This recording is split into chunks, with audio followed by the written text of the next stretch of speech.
Hi అండి అందరికీ. ఇంక సమ్మర్ అయితే వచ్చేసింది కదా! ఊరగాయలు పెట్టడం అయితే స్టార్ట్ చేస్తారు కదండీ! ఇంక ఇవాళైతే తక్కువ క్వాంటిటీలో ముక్కల పచ్చడి ఎట్లా పెట్టుకోవాలో ఇప్పుడైతే చూసేద్దామండి. చూస్తుంటే నోరూరుతుంది కదా!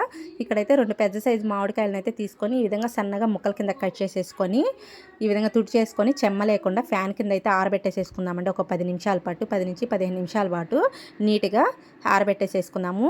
ఇక్కడైతే మెంతులు, ఆవాలనైతే బాగా ఫ్రై చేసేసుకుందామండి. ఈ విధంగా డ్రై రోస్ట్ అయితే చేసుకుందాము.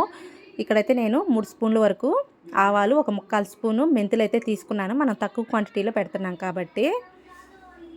మెంతులు ఎక్కువ వేసామంటే చేదొస్తుందండి. అందుకోసం చూసి వేసుకుంటే సరిపోతుందన్నమాట. ఇక్కడైతే ఒక బౌల్ తీసుకొని మనము కప్ అయినా పర్లేదండి. ఈ విధంగా బౌల్ అయినా ఏ గ్లాస్‌తో తీసుకుంటామో మెజర్‌మెంట్ తీసుకున్నామంటే చాలా ఈజీ అనమాట. మనకి కొలతకి అనేది గుర్తుంటుంది. పర్ఫెక్ట్‌గా వచ్చేస్తుందండి పికిల్ అయితే. బిగినర్స్ కూడా చాలా అంటే చాలా ఈజీగా చేసేసుకోవచ్చండి. ఇక్కడైతే మనకి మొత్తంగా 3 గ్లాసుల వరకు అయితే మామిడి ముక్కలైతే వచ్చాయండి. మనం ఏ గ్లాస్‌తో అయితే తీసుకుంటామో అదే గ్లాస్‌తో అయితే మనకి సాల్ట్, కారం అన్నీ తీసుకునేదానికి ఈజీగా గుర్తుపెట్టేసేసుకోవచ్చు అనమాట. దానికోసం అన్నట్టు. చూసారు కదా! 3 గ్లాసుల వరకు మనకి మామిడి ముక్కలైతే వచ్చేసాయండి. ఇప్పుడు స్పైసీస్ అయితే యాడ్ చేసేసుకుందాము. ఉప్పు, కారం అన్నీ కూడాను. మనము ఈ కప్పుతో గ్లాస్‌తో తీసుకున్నాం కదండీ! ఆ గ్లాస్‌తో తీసుకున్నాం కాబట్టి ఆ గ్లాస్‌తోనే 3/4 గ్లాస్ వరకు కారం అయితే తీసుకున్నాను అనమాట. 3/4 గ్లాస్ కొంచెం తక్కువ ఉంటుంది. మనకి 2 కప్పుల మామిడి ముక్కలు కానీ ఉండుంటే 2 గ్లాసులు మామిడి ముక్కలు ఉంటే ఒక అర గ్లాస్ అయితే కారం సరిపోతుంది. ఇక్కడ మనకి 3 గ్లాసుల వరకు మామిడి ముక్కలు అయ్యాయి కాబట్టి 3/4 గ్లాస్‌కి కొంచెం తక్కువలో తీసుకున్నాను అనమాట. 3/4 గ్లాస్‌కి కొంచెం తక్కువలో కారప్పొడి తీసుకున్నాము. ఇక్కడైతే పావు గ్లాస్‌కి కొంచెం ఎక్కువ, అర గ్లాస్‌కి కొంచెం తక్కువ అన్నట్టు సాల్ట్ అయితే తీసుకున్నామండి. అర గ్లాస్‌కి తక్కువ, పావు గ్లాస్‌కి కొంచెం ఎక్కువ. సాల్ట్ మళ్ళీ సరిపోకపోయినా నెక్స్ట్ అయితే వేసుకోవచ్చండి. టెన్షన్ అయితే ఏం అవసరం లేదు. సాల్ట్ వేసేసుకొని పొట్టు తీసేసిన వెల్లుల్లిపాయ రెమ్మలైతే వేసేసుకొని ఒక పెద్ద సైజు వెల్లుల్లిపాయనైతే తీసుకున్నాను అనమాట. ఇప్పుడు ముందుగా ఆడించుకున్న ఆవ మెంతి పిండి కూడా వేసేసుకుందామండి. అసలు ఆవం మెంతి పిండి వేస్తూనే స్మెల్ అయితే మంచిగా వస్తుందనమాట. టేస్ట్ అయితే మనకి పికిల్ అనేది ఆవం మెంతి పిండి ఎప్పుడు వేస్తామో టేస్ట్ అనేది నెక్స్ట్ లెవెల్ అండి. మంచి స్మెల్ అయితే వస్తుందనమాట. ఇప్పుడు మొత్తం అన్నీ మనం ఉప్పు, కారము, మెంతిపిండి, వెల్లుల్లిపాయ రెమ్మలు మొత్తం అన్నీ కలిసేటట్టుగా ఈ విధంగా మొత్తం ఒకసారి మిక్స్ చేసేసుకుందామండి. అసలు కలుపుతుంటేనే మంచి స్మెల్ అయితే వస్తుందన్నమాట పికిల్ అనేది. ఈ విధంగా మనము మిక్స్ చేసుకున్నామంటే హ్యాపీగా కలిపేసుకొని ఒక 5 రోజుల పాటు బయట పెట్టేసుకొని తర్వాత మనం ఫ్రిడ్జ్లో కానీ స్టోర్ చేసుకున్నామంటే మనకి 2 నెలలైనా 3 నెలలైనా చాలా అంటే చాలా ఫ్రెష్గా ఉంటుందండి. మనం కారం ఎంతైతే తీసుకున్నామో అదే క్వాంటిటీలో ఆయిల్ కూడా తీసుకోవాలన్నమాట. 3/4 గ్లాసుకి కొంచెం తక్కువలో కారం తీసుకున్నాం కదా, అదే కొలత అండి. 3/4 గ్లాసుకి కొంచెం తక్కువలో ఆయిల్ కూడా తీసుకున్నాము. ఇదే కొలత అండి. చాలా ఈజీగా ఎక్కువ క్వాంటిటీ అయినా ఈ విధంగా చేసేసుకోవచ్చు. మనం 2 కిలోలైనా 2 కిలోలు మామిడి ముక్కలు తీసుకున్నా కానీ ఈ విధంగానే మనం మెజర్మెంట్ అయితే తీసేసుకోవచ్చండి. ఒక హాఫ్ కిలో కారము, పావు కిలో ఉప్పు అట్లాగా వేసేసుకొని ఈజీగా పెట్టేసేసుకోవచ్చు అనమాట.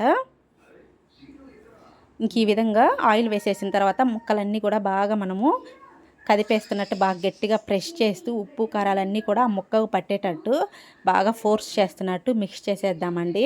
అప్పుడు ముక్కకి ఉప్పు కారము అన్నీ కూడా ఈ విధంగా మసాలా మనం వేసాం కదా, ఇవి ఆవపిండి, మెంతిపిండి, ఆవపిండి, మెంతిపిండి కూడా చక్కగా పడుతుందన్నమాట. మనం ఇప్పుడు చూసేదానికి ఆయిల్ చాలా తక్కువైనట్టు అనిపిస్తుందండి. అట్లాగే అనిపిస్తుందన్నమాట. మనం ముక్క అనేది ఊరే కొద్దీ మనకి ఆయిల్ అనేది బయటకైతే వదిలేస్తుందండి. మనం కలిపేటప్పుడు ఈ విధంగా ఆయిల్ తక్కువైనట్టుందని ఇంకొంచెం అయితే పోయాల్సినంత అవసరం లేదండి. అంత టెన్షన్ ఫీల్ అవ్వద్దు. ఈ విధంగా కలిపేటప్పుడు ఇట్లాగే విడివిడిగా ఉంటుందన్నమాట ముక్క. మనము డబ్బా కానివ్వండి, గాజు బాటిల్కి పెట్టేసుకున్నప్పుడు, సీసాకి పెట్టినప్పుడు అప్పుడు ఆయిల్ అనేది బయటకు వదిలేస్తుందన్నమాట. మళ్ళీ మనకి ఇప్పుడు ఆయిల్ సరిపోయినట్టు లేదు, ఇంకొంచెం పోద్దామని ఎక్కువ పోసామా నూనె అయిపోతుందండి. అసలు పికిల్ అనేది టేస్ట్ రాదనమాట, చప్పగా ఉంటుంది. ఈ విధంగా ఈ కొలతలో పెట్టామంటే పికిల్ అనేది చాలా అంటే చాలా సూపర్ ఉంటుందండి. ఈరోజు పెట్టాం కదా, నేనైతే నెక్స్ట్ ఇంకా 2 డేస్ తర్వాత అయితే మీకు చూపిస్తాను. ఆయిల్ అనేది ఎట్లా బయటకైతే వదిలేస్తుందో మీకు అర్థమవుతుందన్నమాట. ఈ విధంగా మొత్తం అంతా మనం ఒక డబ్బాలోకి అయితే తీసేసుకుందామండి. చూసారు కదా, ఆయిల్ అనేది ఇప్పుడు మనకేం కనిపించట్లేదు అసలు. మనకు ఆయిల్ చూసేదానికి కొత్త వాళ్ళకైతే బిగినర్స్కి ఆయిల్ తక్కువైందేమో ఇంకొంచెం పోద్దామని అనుకుంటారు. అట్లాగైతే చేయొద్దండి అసలు. మనకి 4-5 రోజులు అయిందంటే ఆయిల్ అంతా బయటకు వస్తుంది. ముక్క ఊరేపాటికి మనకి ఆయిల్ అనేది బయటకు వచ్చేస్తుంది అనమాట.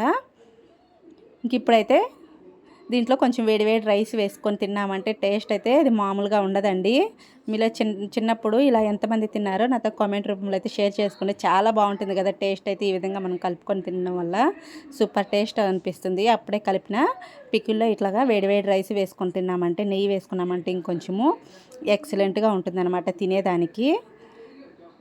చాలా కమ్మగా అనిపిస్తుందండి నోటికైతే. కారంగా పుల్లంగా సూపర్ ఉంటుందన్నమాట. ఇంకా ఇప్పుడు టేస్ట్ కంటే కూడా మనకి ముక్క ఊరుతుంది కదా, ముక్క ఊరినప్పుడు మనకి ఆ పికిల్ టేస్ట్ అనేది ఇంకా నెక్స్ట్ లెవెల్లో ఉంటుందన్నమాట. అసలు మ్యాంగో పికిల్ అంటే ఇష్టపడిన వాళ్ళు ఎవరు ఉంటారు చెప్పండి. ఎంత బాగుంది కదా కలర్ఫుల్గా. ఇప్పుడు చూడండి 2 డేస్ తర్వాత అయితే చూపిస్తున్నాను. మనం మొన్న చూసినప్పుడు ఎట్లా ఉందండి, ఆయిల్ సరిపడినట్టే ఉన్నింది కదా. అసలు మనకి ముక్కకి ఎట్లా గట్టిగా అన్నట్టు అనిపించింది. చూడు కొంచెము ఊరేపాటికి మనకి ఆయిల్ అనేది చుట్టూ అనేది ఫామ్ అయిపోయిందనమాట. ఇట్లాగ ఉంటుందండి. మొత్తం అంతా ఒకసారి అయితే కలిపేసేసుకుందాము. మొత్తం కలిపేసేసుకొని ఇప్పుడైతే నేను ఇంకా రైస్లోకి అయితే వేసుకొని తింటున్నానండి. మనం ఆగుతామా, ముందే అయితే నేను అసలు పచ్చళ్ళు అంటే పిచ్చి అనమాట. అంత ఇష్టంగా తింటానండి. స్పైస్ ఎక్కువ తింటానమాట. ఊరగాయలు కానివ్వండి, పచ్చళ్ళు ఏవైనా కూడా చాలా అంటే చాలా ఇష్టంగా తింటానండి. ఇంకా కొత్త ఆవకాయ అంటే ఇంకా చెప్పనవసరం లేదు. డెఫినెట్గా ట్రై చేసి చూడండి. మన వీడియో నచ్చితే లైక్ చేసి షేర్ చేసి